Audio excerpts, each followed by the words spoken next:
Hello guys, তোমরা সবাই কেমন আছো? আশা করি তোমরা সবাই ভালো আছো আর আমি ভালো আছি। আজকে আমি এই বলছি তোমরা লোকে চিকেন রেসিপি শেয়ার করতাম। তো এখানে সবাই তোমরা দেখতেছো যে আমি কি এখানে রেডি করছি। এখানে শুকনো মরিচ, কাঁচা লঙ্কা, পেঁয়াজ, রসুন, আদা আর এখানে আলু সব চুলে টুলে রেডি করে নিয়েছি। আর এখানে চিকেন, তো এখানে মিক্সচারে আবার পেস্ট করে এলাম। এগুলো সব জিরা ধনিয়া সব এখানে মিক্সড আছে, এগুলো এক লগে দিয়েছিল, ওখানে পেস্ট করে এলাম আমরা। এখন এখানে কড়াই বয়ে দিয়েছি, কড়াই বয়ে এসে আমি এখানে তেল দিয়ে এসে আলু পেঁয়াজগুলো সব কিছু আস্তে আস্তে ভাজলাম। তো কে আমার মতো এই স্টাইলে ঘরে রান্না করে চিকেন রান্না করে খাও, তো অবশ্যই আমার কমেন্টে তোমরা জানাও। যদি ভালো লাগে অবশ্যই তোমরা লাইক কমেন্ট করে দিও আমার ভিডিওটা। তো এখানে ওখানে নুন হলুদ দিয়ে সেটা ভালো করে সেটা টানায়া আলুগুলো নামাই নেবো। এরকমভাবে যদি আলুটি ভাজি তুলে আলুটির একটা আলাদা টেস্ট হয়। তো কে আমার মতো এরকমভাবে তোমরা এরকমভাবে টানায় রান্না করো, অবশ্যই তোমরা কমেন্ট করো।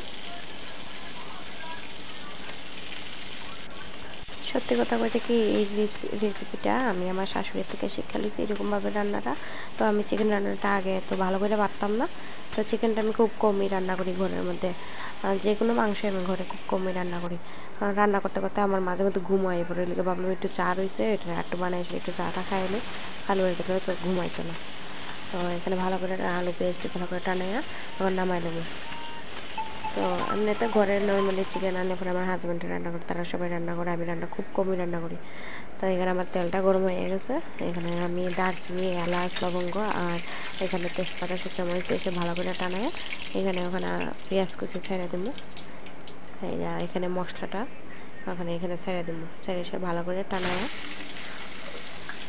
তারপর চিকেনটা ছেড়ে দেবো। পেঁয়াজটা একটু কালার হওয়া পর্যন্ত একটু অপেক্ষা করবো, যে একটু একটু হালকা লাল কালার যখন আইব তখন মশলার পেস্টটা ছেড়ে দেবো। এখানে এই যে এখানে সব কিছু মশলা পেস্ট করে নিয়েছি, খুব সুন্দর পেস্ট হয়েছে। এখানে নুন আর হলুদ দিতাম ভুলে গেছি গা, তো এখানে অ্যাড করবো নুন আর হলুদ দিয়ে সেটা ভালো করে এরকমভাবে লড়াই করে কষাবো টিপ করে, যতক্ষণ পর্যন্ত মশলার থেকে তেল না ছাড়বো ততক্ষণ পর্যন্ত এটা ভালো করে সব কষাতে থাকবো।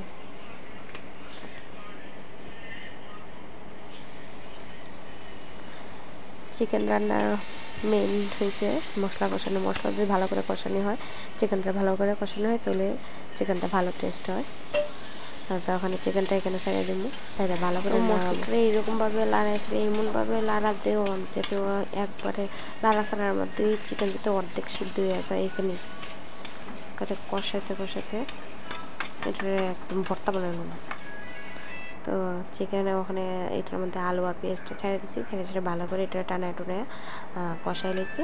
এখন এটা কষা মাংসই থাকবো।